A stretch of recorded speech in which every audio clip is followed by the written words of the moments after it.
And so that's what these early Christian communities do.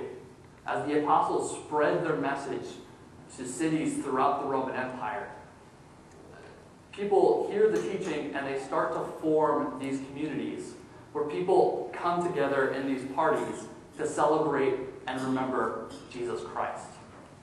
And when they're having their parties, they're not these big, lavish feasts with tons of food and tons of wine.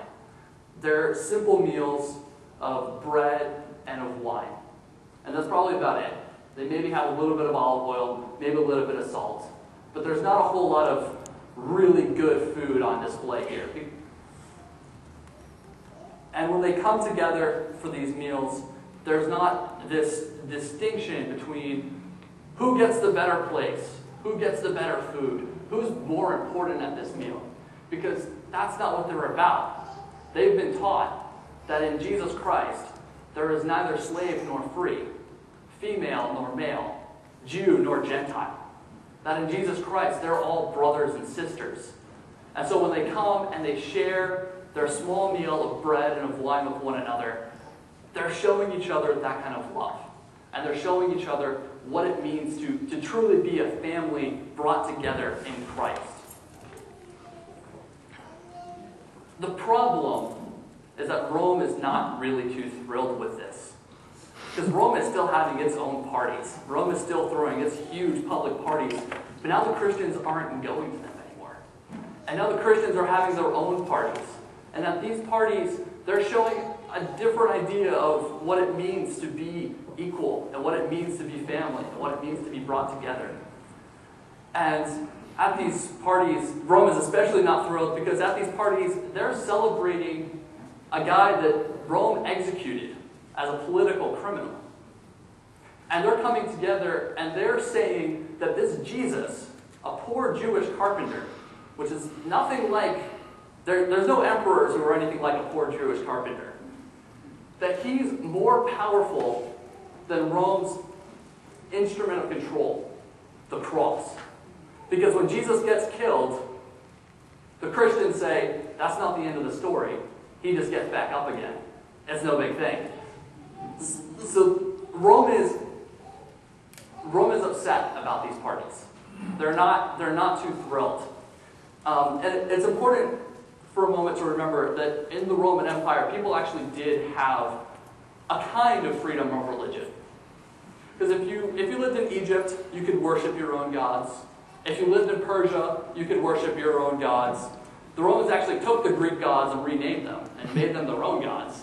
And even the Jews were allowed to worship their God.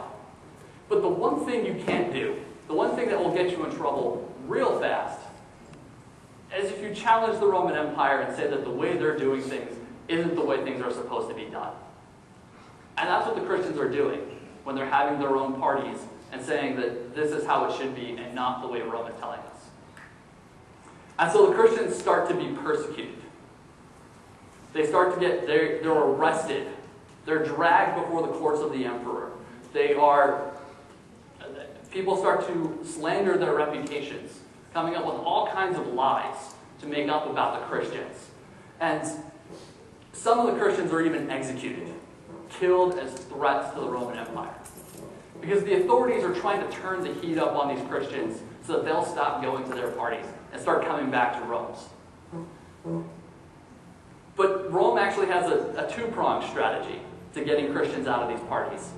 So they start to persecute them, but then under Emperor Domitian, the emperor at the time in the 80s and 90s, they also make the parties better. They bring out more food. They bring out more wine. They do more celebrating. They've just got more and more of everything. And the message that they're trying to get across to the Christians is clear.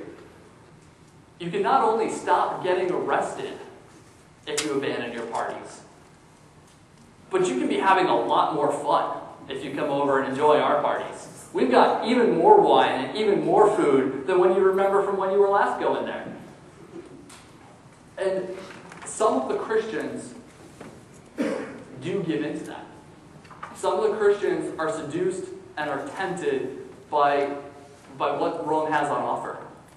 And they they don't want to leave the church. They don't want to stop being Christian. So what they do is they start explaining that they only owe spiritual allegiance to Jesus Christ.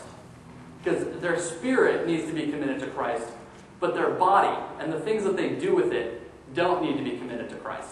They can give that over to Rome and let Rome have power over that. And that's not a big deal, because the physical stuff is going to leave. The body's going to leave. It's all going to pass away. So it doesn't matter if they go to Rome's party and get drunk and start to do all sorts of things and get really involved in what Rome's doing, because who cares? So what we have now is a broken, divided, and compromising church. We have a church that's broken by the pressures that the Romans are bringing onto it. We have a church that's divided on how to respond, what it's going to do. And we have a church that's compromising itself and saying that we can participate in Rome's parties and still be Christians. It's okay. It's okay to do both things. And Jesus wants to deliver a message to this church, because this is his church. And so he appears to John and shows John a vision, or a series of visions, while John is exiled on the island of Patmos. And John does what he's told, and he writes down what he sees. And when he writes down what he sees, he sends it in a letter to churches in Turkey, what was then called Asia Minor. And that letter is the book of Revelation. And so as we come to the book of Revelation, that this is a letter from John to the churches about what's happening to them right now. And right before we get to chapter 19, we see that in chapter 18, John is describing the fall of Babylon, the great city of the earth. And he talks about how this city, which was so great and so powerful, is completely leveled in 1 hour. It is destroyed and annihilated. And all the kings of the earth and all the rich merchants who had benefited from this city are weeping and are mourning over the loss of this city.